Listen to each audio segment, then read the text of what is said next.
முதல் பயணம் முடிச்சாச்சு வெற்றிகரமாக. மீண்டும் 2ஆம் கட்ட பயணம் 5ஆம் தேதி தொடங்குறோம். அப்புறம் செப்டம்பர் 15 வரைக்கும் 2ஆம் கட்ட பயணம் நாங்க தொடர இருக்கிறோம். மிகப்பெரிய வரவேற்பு. உள்ளம் தேடி இல்லம் நாடி மற்றும் மக்களை தேடி மக்கள் தலைவர் என்று ரத யாத்திரை என்று 2 நிகழ்ச்சிகள் தமிழ்நாடு முழுக்க இன்னைக்கு போயிட்டு இருக்கோம். மிகப்பெரிய வரவேற்பு. மக்களிடையும் சரி, கழக நிர்வாகிகள் மிக உற்சாகத்தோடு வரவேற்பதை நம்ம பார்க்க முடிச்சு.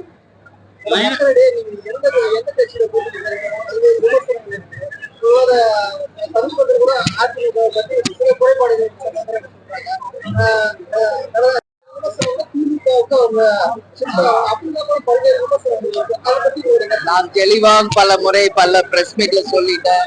கூட்டணி பற்றிய அறிவிக்கை ஜனவரி 9 கடலூர் மாநாட்டில் அறிவிக்கப்படும். அது ஒண்ணுதான் என்னோட பதில். அது நாங்க சொல்லாததெல்லாம் நான் சொன்னதா பத்திரிகையாளர்கள் போடுறீங்க. அது கண்டனத்துக்குரிய ஒரு விஷயம். நான் என்ன சொல்றேனோ அதை நீங்க போடணும் அப்படின்னு பிரஸ் எங்க கேள்விகள்.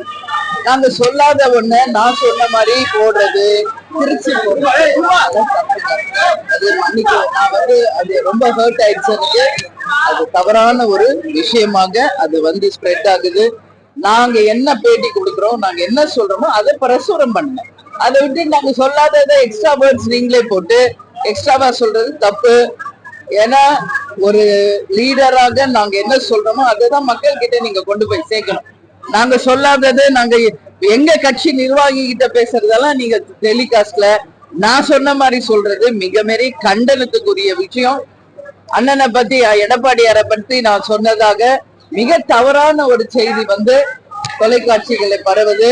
அது தவறான ஒரு விஷயம். எங்க கட்சி நிர்வாகிகள் ஆலோசனை கூட்டத்தில் நாங்கள் கலந்துரையாடுவோம். அப்ப அவங்க கேட்கிற கேள்விக்கு நான் பதில் சொல்றேன். அப்போ பேசப்பட்டதுதான். உடனே என்ன சொல்றீங்க, முதுகுல குத்திட்டாரு அப்படின்னு நான் சொன்னதாக முற்றிலும் ஒரு தவறான ஒரு விஷயத்த மக்களிடையே பரப்பின. நிச்சயமாக அனைத்து ஊடகங்களுக்கும் என்னுடைய கண்டனத்தை நான் தெரிவித்துக் கொள்கிறேன். நாங்க சொல்லாத ஒரு விஷயத்த நான் சொன்ன மாதிரி நீங்க சொல்லக்கூடாது.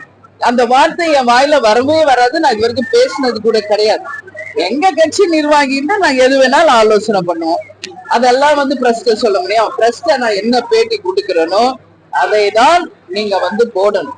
அதை தவிர மாற்றி மாற்றி திருச்சி நீங்க உங்க சுயலாபத்திற்கெல்லாம் நீங்க அதை யூஸ் பண்ணீங்கன்னா பத்திரிகையாளர்கிட்ட இன்னைக்கு நான் மேல்மருவத்துல அம்மன் முன்னாடி கேட்டுக்கிறேன், தயவு செஞ்சு என்கிட்ட பிரஸ் மீட்டுக்கு வராதீங்க இனிமேல்.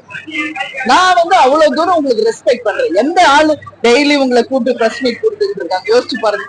தமிழ்நாடு முழுக்க போகின்ற அனைத்து இடத்திலும் அனைத்து பிரஸையும் நான் டெய்லி சந்திச்சிருக்கேன். அப்படி இருக்கிறப்ப நான் சொல்லாத ஒரு விஷயத்தை பதிவு செய்த அனைத்து ஊடகங்களுக்கும் தேமுதிக சார்பாக என் சார்பாக என் கண்டனங்களை இந்த நேரத்தில் நான் பதிய வைக்கிறேன். எடப்பாடியாரை பற்றி அப்படி சொல்லவே கிடையாது. இது தவறான ஒரு விஷயம். எங்க கட்சி கலந்த ஆலோசனையில் நாங்க என்ன பேசுறோமோ அதை நீங்க திருச்சி போட்டீங்கன்னா அதுக்கு நாங்க காரணம் இல்லை என்பதை இந்த பிரஸ் மீட்ல மேல்மருவத்தூர்ல இதை நான் பதிய வைக்கிறேன்.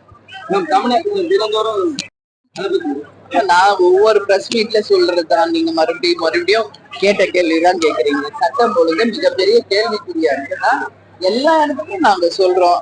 பட் அதுக்கு தீர்வு காண வேண்டியது யார்? தமிழக அரசு தான் தீர்வு காணணும். இன்னைக்கு கொள்ளை என்பது சர்வசாதாரணம் ஆயிடுச்சு. இது தடுக்கப்பட வேண்டும் என்பதுதான் தேமுதிகவினுடைய கோரிக்கை. நன்றி.